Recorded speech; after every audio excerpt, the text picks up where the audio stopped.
সমষ্টিৰ বিধায়ক মহোদয়ৰ ওচৰত ইতিমধ্যে বিধায়ক মহোদয়ে সৰুকেটি সমষ্টিৰ বিভিন্ন প্ৰান্তত পৰিভ্ৰমণ কৰিলে। ইতিমধ্যে আমি বিধায়ক মহোদয়ৰ পৰা কিছু কথা জানিব বিচাৰিম।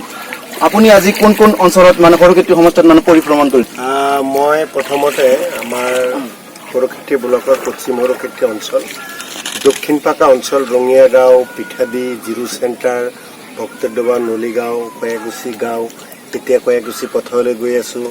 ইয়াৰ পিছৰ পৰা গৈ বেতবাৰী মৌজা গোটেইখিনি চাম। ইপিনে আমাৰ প্ৰায় বেতবাৰী মৌজা গোটেইখিনি চাম। ইপিনে আমাৰ প্ৰায় পাকা মৌজা গোটেইখিনি ঠাই পৰিদৰ্শন কৰিলোঁ। মই আৰু মোৰ দলীয় সতীৰ্থসকলে, পঞ্চায়তৰ প্ৰতিনিধিসকলে বিভিন্নজনে গাঁও ভূঞে ইতিমধ্যে গোটেই বানপানীৰ অৱস্থা চাই আছে। বানপানী ক্ৰমাৎ জটিল ৰূপ ধাৰণ কৰি আছে। সৰ্থেবাৰীৰ চক্ৰ বিষয়া ডাঙৰীয়ানীও আমাৰ লগত আছিল। মই জিলা উপায়ুক্তৰ লগত কথা পাতিলোঁ যে বানপানী যিটো ৰূপ ধাৰণ কৰি আছে, ইয়াতকৈও যদি পানী বেছি বা আৰু বেছি পানী বাঢ়ে লাহে লাহে বহুত পৰিস্থিতি বেয়া হ'ব। উপায়ুক্তক কথা পাতিলোঁ। SDRFৰ পৰা আৰম্ভ কৰি সেনাৰ লগত যোগাযোগ কৰি গোটেই মানুহখিনি যাতে বেছিকৈ ক্ষতিগ্ৰস্ত নহয়, বিপদৰ সন্মুখীন নহয়, তাৰ কাৰণে জিলা উপায়ুক্তক গোটেই পৰিস্থিতিৰ মোকাবিলা কৰাকৈ তেওঁক সষ্টম থাকিবলৈ আহ্বান জনালোঁ। আৰু মই এতিয়া নিজে মানুহৰ ওচৰলৈ গৈ আছোঁ। ইতিমধ্যে পশুধনৰ খাদ্য, মানুহৰ খাদ্য বিভিন্নকে আদি কৰি কৃষকসকলৰ খেতি বাতি নষ্ট হৈছে। আমাৰ ইয়াতে আপোনাৰ সকলোৱে জানে যে পুখুৰীৰ সংখ্যা বেছি, মানুহে মাছৰ খেতি কৰি মানুহে জীৱন নিৰ্বাহ কৰে। পুখুৰীৰ কোনো এটা 100% পুখুৰী ইতিমধ্যে পানীয়ে লৈ গৈছে। গতিকে এই গোটেইখিনি বিভাগ, গোটেইখিনি বিষয় সামৰি মই অসমৰ মাননীয় মুখ্যমন্ত্ৰী ডাঙৰীয়াক এটা ৰিপৰ্ট দিম আৰু অসম চৰকাৰক অনুৰোধ জনাম অতি সোনকালে যাতে এই দুৰ্গতসকলক সহায় কৰে, মানুহখিনিক যাতে ক্ষতিপূৰণ দি তেওঁলোকে জীৱনটো জীয়াই থকাৰ তেওঁলোকক সামৰ্থ্য কৰি ৰাখে।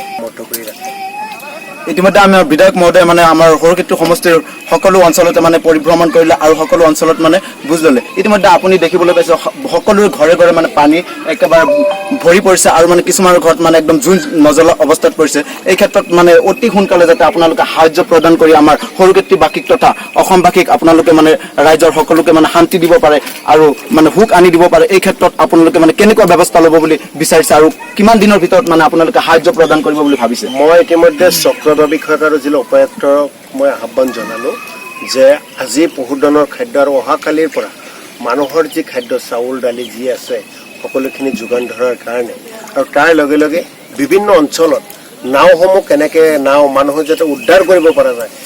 পানী যেনেকৈ ক্ৰমাৎ বৃদ্ধি হ'ব ধৰিছে, এনেকৈ বৃদ্ধি হৈ থাকিলে মানুহখিনিক আমি কেনেকৈ উদ্ধাৰ কৰিব পৰা যায়, তাৰ কাৰণে নাও চাৱৰ ব্যৱস্থাখিনি যাতে আমি কৰিব পৰাকৈ সকলো ৰাখে। গোটেই মণ্ডলবিলাকক তেওঁলোকে যাতে ফিল্ডতে থাকে তাৰ কাৰণে আহ্বান জনালোঁ যে আজি পশুধনৰ খাদ্য আৰু অহাকালিৰ পৰা মানুহৰ যি খাদ্য, চাউল দালি যি আছে সকলোখিনি যোগান ধৰাৰ কাৰণে আৰু তাৰ লগে লগে বিভিন্ন অঞ্চলত, আৰু মই আপোনালোকে চালে ইতিমধ্যে বিভিন্ন অঞ্চল চাই আছোঁ, এইকেইদিন ইয়াতে থাকিম। মই বিধায়ক হোৱা 3 বছৰ হৈছে। এই 3 বছৰৰ ভিতৰত সকলোতকৈ এইটো বেছি বানপানী আগতেও আহে, এনেকুৱা বানপানী আগত দেখা নাই, সকলোতকৈ বেছি ক্ষতিগ্ৰস্ত। বিশেষকৈ ৰাস্তা ঘাট, সৰুকেটি সমষ্টিত এনেকুৱা এটা ৰাস্তা ঘাট নাই যে বেয়া হোৱা নাই, সকলো ৰাস্তা ঘাট বেয়া হৈ গৈছে। গতিকে এই ৰাস্তা ঘাটসমূহ মেৰামতি কৰাৰ কাৰণে চৰকাৰে পৰ্যাপ্ত পুঁজি ধৰিব লাগিব। বানপানী এতিয়া আহিছে, মই আশা কৰোঁ আল্লাহ ভগৱানৰ ওচৰত প্ৰাৰ্থনা জনাওঁ যে বানপানীটো কমাই দিয়ক। বানপানী কমাৰ পিছত আৰু ক্ষতিটো বেছি হ'ব। নদী ইয়াতে 4খন, আমাৰ সমষ্টিত 4খন নদী আছে। এই নদীখিনিয়ে যথেষ্টখিনি গৰাখহনীয়াৰ সৃষ্টি কৰি মানুহৰ ঘৰ বাৰীবোৰ লৈ গৈ আছে। গতিকে ইয়াতে আমাৰ শ্ৰমজীৱী মানুহ দিন হাজিৰা কৰি চলে, সকলো মানে আজি বন্ধ হৈছে, যথেষ্ট অসুবিধা হৈছে।